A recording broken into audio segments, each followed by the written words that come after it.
a fragilidade humana e a soberania divina, o sofrimento e a restauração de Jó. Lição 1. O livro de Jó.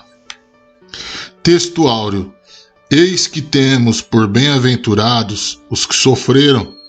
Ouvistes qual foi a paciência de Jó, e vistes o fim que o Senhor lhe deu, porque o Senhor é muito misericordioso e piedoso. Tiago, capítulo 5, versículo 11. Verdade prática. O livro de Jó não é apenas uma preciosidade da literatura universal, mas, sobretudo, uma poderosa resposta de Deus para as grandes questões da vida. Leitura diária. Segunda Timóteo, capítulo 3, versículo 16. Toda a Escritura é inspirada para a instrução. Terça, Tiago, capítulo 5, versículo 11. Quem persevera na fé é bem-aventurado em Deus. Quarta, Ezequiel, capítulo 14, do versículo 14 ao 20. Deus tem compromisso com os justos. Quinta, Jeremias, capítulo 20, do versículo 14 ao 18.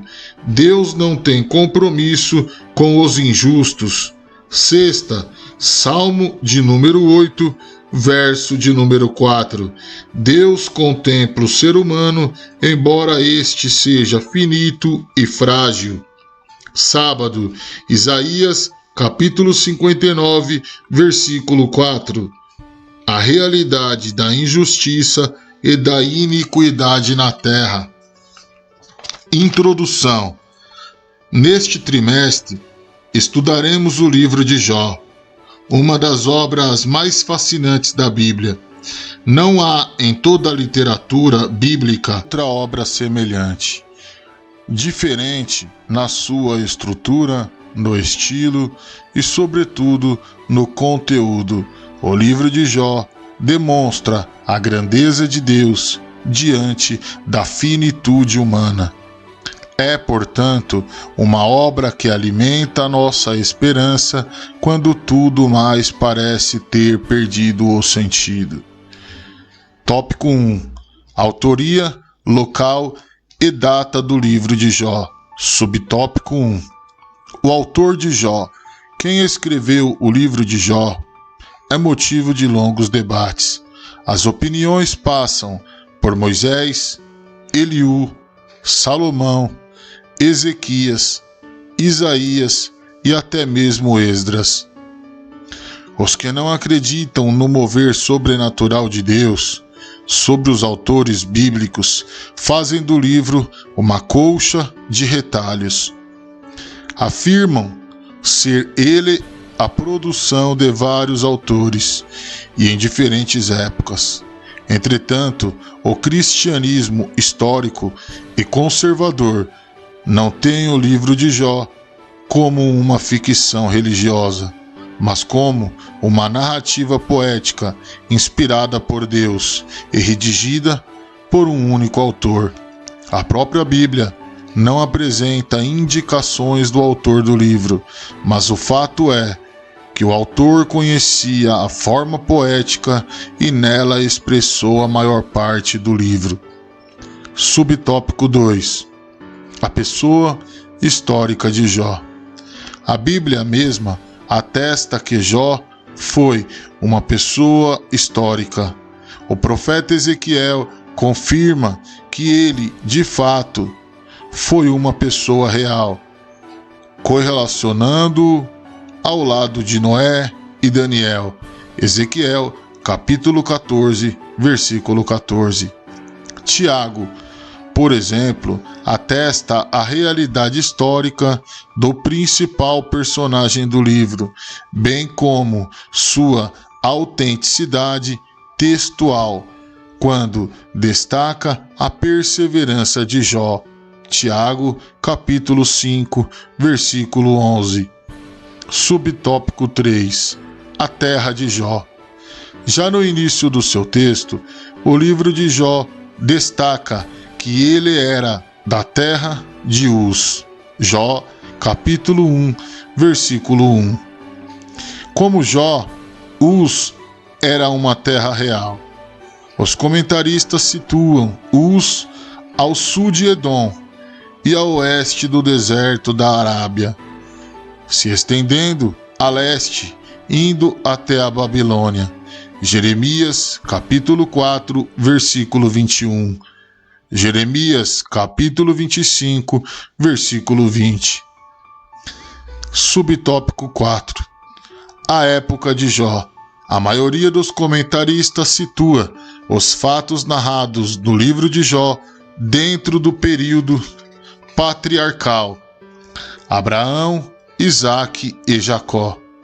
Dentre outros fatos, alguns fatos contribuem para esse entendimento. O sacerdócio como instituição ainda não existia, visto que Jó era o sacerdote de sua própria casa. Jó, capítulo 1, versículo 5. As filhas de Jó eram co-herdeiras juntamente com os seus irmãos. Jó, capítulo 42, versículo 15. O que não era permitido pela lei mosaica. Números, capítulo 27, versículo 8. A palavra hebraica quesitá, traduzida como uma peça de dinheiro, Jó, capítulo 42, versículo 11, só aparece em outras duas ocasiões na Bíblia. Uma em Gênesis, capítulo 33, versículo 19, e a outra em Josué, capítulo 24, versículo 32. Tópico 2. Estrutura literária do livro de Jó. Subtópico 1. Prosa e poesia. O leitor que deseja ler o livro de Jó precisa dar-se conta de que diante dele há uma obra de natureza poética. Isso não torna o livro de Jó menos inspirado do que outros livros da Bíblia, mas revela que ele pertence a um diferente gênero literário. Jó precisa ser lido desta forma. A estrutura dessa obra demonstra isso. O texto é uma combinação de prosa, poesia e prosa, nessa ordem.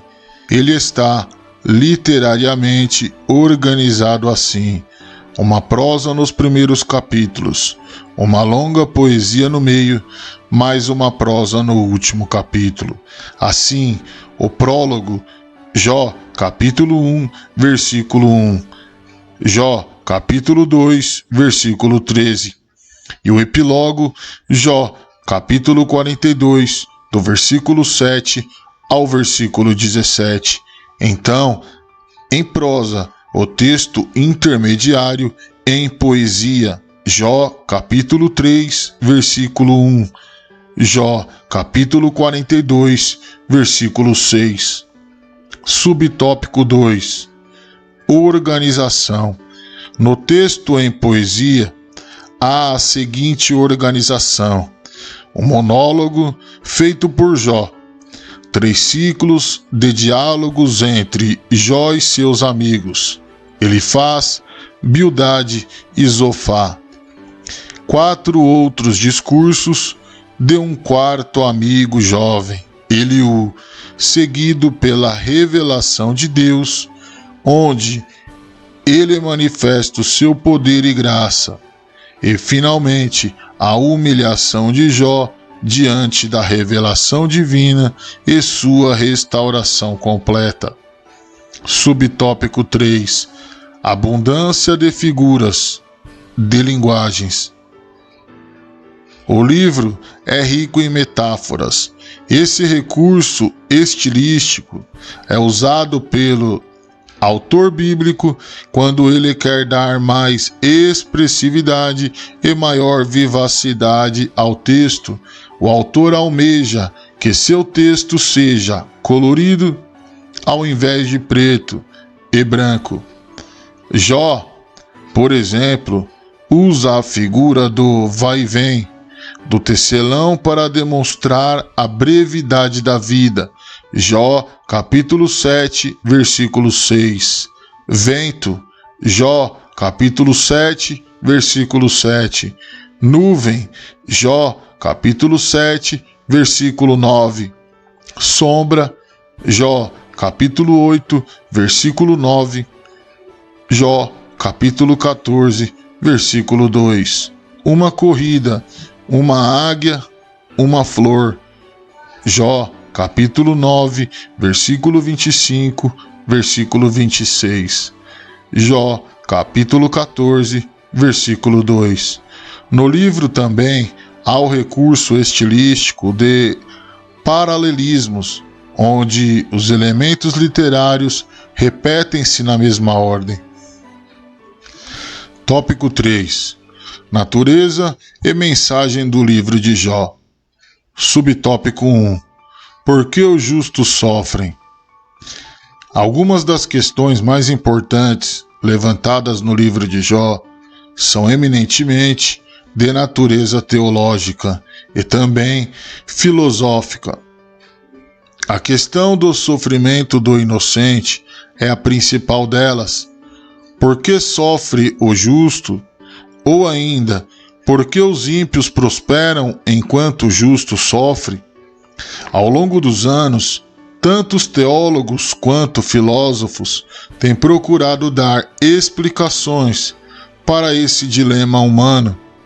No contexto de Jó, a ideia que prevalece é a de que somente os maus sofriam em consequência de seus pecados. Se havia sofrimento, era porque havia culpa do sofredor. Nesse aspecto, ao longo de seus 42 capítulos, o autor procura demonstrar um novo olhar sobre essa questão.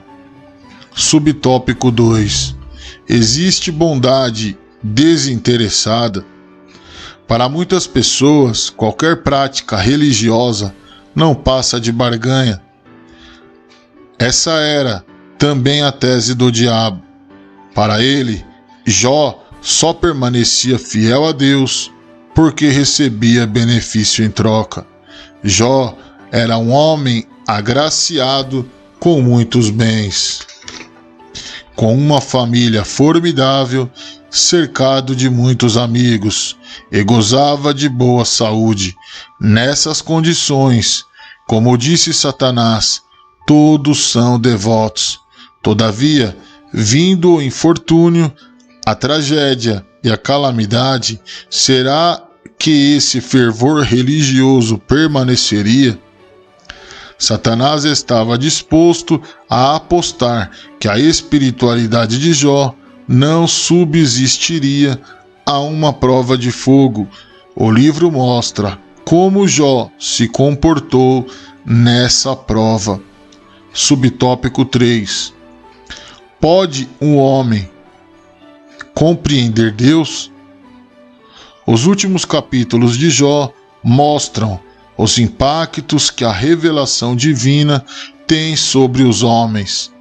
Como Paulo, que foi verdadeiramente mudado quando contemplou o Senhor numa visão. Atos, capítulo 9, do versículo 1 ao versículo 17. Assim também, Jó é totalmente transformado quando contempla a majestade do Senhor. Jó, capítulo 38 ao capítulo 42. A questão para Jó não foi tanto o entender Deus, mas experimentá-lo, viver e experienciar. Deus mudou completamente a vida de Jó.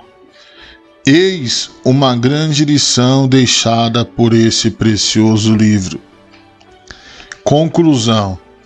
Nesta lição, apresentamos algumas informações básicas sobre o contexto histórico e literário de Jó. Quanto ao seu gênero, o livro é de natureza poética. Isso é importante para a compreensão da própria estrutura como o livro foi organizado. Vimos que o livro apresenta princípios teológicos que transcendem o espaço e o tempo. Esses princípios são para todas as épocas e culturas. O que é demonstrado é que o conhecimento de Deus é o anseio de todo ser humano.